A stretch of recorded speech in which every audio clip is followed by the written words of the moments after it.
We're right at the Rockefeller Center right now. Um, Basically, so we're both staying in the West Village, and it's sort of a dead zone. Like there's no service, no power, anything. And as we were leaving the apartment, basically everyone was just walking uptown to where there was power. So like basically, I think it was 26 and up. So it was hard to find a place to eat. And everyone was, everything was packed. So basically it's just everyone's hovering around power outlets right now, trying to charge their phones up. Yeah. It's actually pretty crowded. Well, it's pretty crowded, but really not actually as bad as it might be on like a sunny summer day, with all the tourists. But I'll give you guys a scan. You can see the skate rink.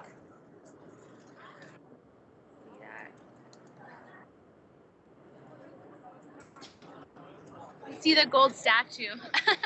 So we're just actually doing the touristy stuff. So we're basically right where they filmed 30 Rock. So from a touristy standpoint, people are still doing their thing. Yeah. It's just a little bit less than places. Yeah. Like we were out at Times Square yesterday, just before the storm hit, because we figured there's a really good chance to get out there without all the crowd. So it's kind of like a dead zone, and then it's back to normal right now. Today it's packed. Yeah. Yeah, because they were saying that the cabs were shutting down around 4 yesterday, and they were down, obviously. The power was still up, so everyone's trying to get back, and, like, I spent the day cooking because we didn't know how long we'd be out of power. So we got back, and the power went out in the evening time, and like, the street I'm on, Downing Street, between 6th and 7th Avenue, it's really sheltered, so we didn't even hear the wind that much. But then as soon as we rounded the corner, there was a huge, like McDonald's sign that had come down, and then you've probably heard or seen pictures of the building front, which had its whole face blown off. So you could see people's bedrooms. Like it kind of looked like a dollhouse in a way. I think people just want to get their phones charged, honestly. We're thinking about going and staying with friends and family in Brooklyn because they've still got power. And then for me, just trying to figure out whether or not I can get to work in the next couple days. I work at a hospital, and I don't even know in Brooklyn, and I don't know what the deal is. I can't get through to the switchboard or anything. And I haven't been with internet connection for very long now, so I haven't really had a chance to do much research on what the situation is with the hospital. So you probably know more about that kind of stuff than I do right now. There's a lot of mixed messages as far as when service is going to come back, when the power is going to come back. Yeah. So that everyone's giving like different variations of the story, so it's really difficult to tell. And since we're obviously not in front of our TVs at her place, yeah, there's no real way to tell. So we're just sort of out and about. Through our iPhones, like everyone, that's what I was saying when we left my apartment in the West Village. Everyone was just walking north until you got reception. Or until you got to a coffee shop, actually be able to plug your phone in. Like for example, we went into a KFC just to see if we could get some reception, and these women had unplugged the bank machine so they could plug in their phones. All the chains are closed. Like Starbucks are closed. Even in Midtown where there's power, it's more the local stores that are still, like the grocery stores are open, even in no power zones, and there's just sort of serving people in darkness. For example, like, you can see this. There's people here at Rockefeller Center plugging their phones into the light fixtures down here. You see that? So that's how people are getting their community, like getting their information through their iPhones, and so that's why everyone's walking around with chargers and phones. Yeah. And plugging it into where they can find it. So like I said, this light fixture over here at Rockefeller Center, they plugged in their phones. People being resourceful.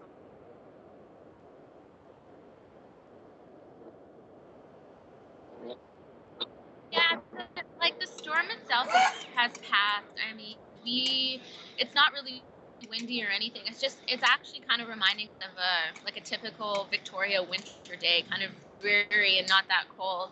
And we took a walk down to the Hudson River on the west side, and you could see that the water level has definitely risen, and there was sort of wash up from the river up on the park benches and everything like that. Yeah, but there didn't be that much damage there. But I think Battery Park, I'm guessing, is a lot worse.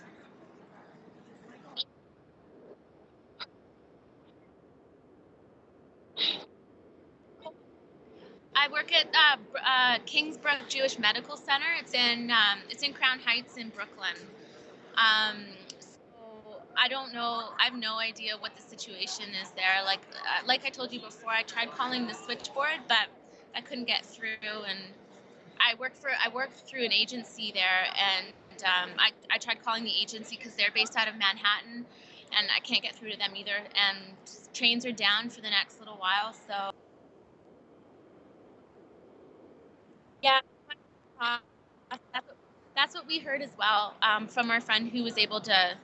We got a few messages from people in Brooklyn before the power went out and our phones died, but it sounded like the backup generator at the NYU hospital failed, and they were trying to evacuate people out. But we have no idea really the outcome of that.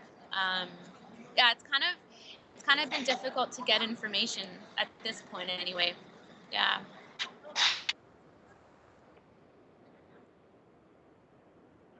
Twitter and Facebook are like the predominant sources of information. Yeah. Just passing it along. Yeah, that's the best way to get it. Just whatever.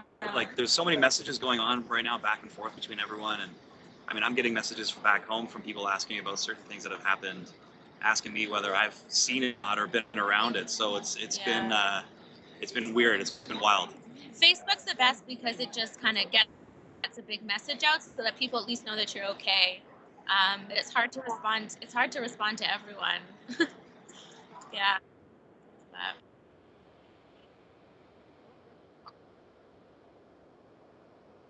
It's just up the street from us. Yeah. They're actually kind of crazy because it's turned into quite the tourist attraction too. Yeah. Because literally the entire front of this building, this 3-level building, has been just blown off. So you can actually see into people's bedrooms. It's a giant dollhouse.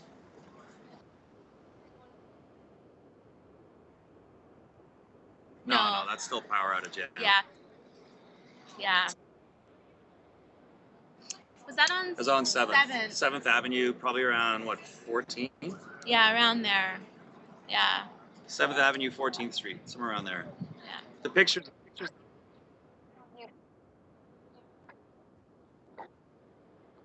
That's been the craziest thing. And apparently one of the cranes in town here on one of the buildings under construction, one of the cranes suffered some damage in the winds last night, where the crane sort of, the end of it either broke or bent, so it was just sort of hanging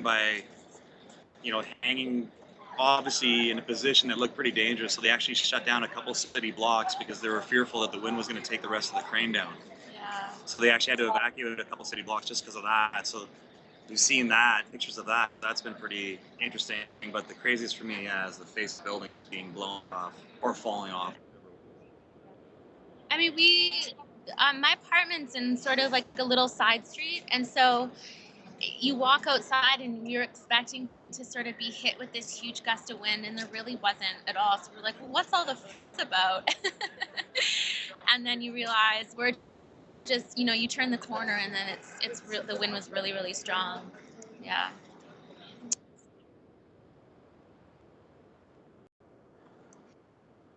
Sixth. I think it was 26 and north of that.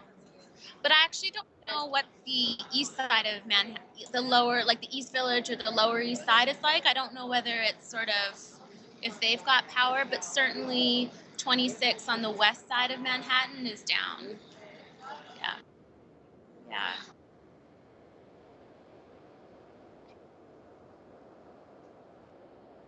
Sure. Yeah, so I'll just take you.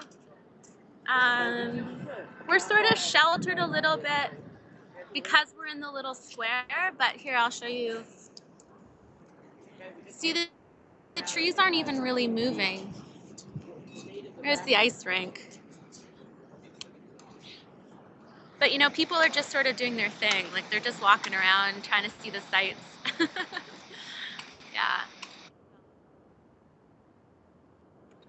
Oh, no, it's not bad at all. It's not bad. Yeah. It's just, like I said, it's just a very typical sort of Victoria type winter day.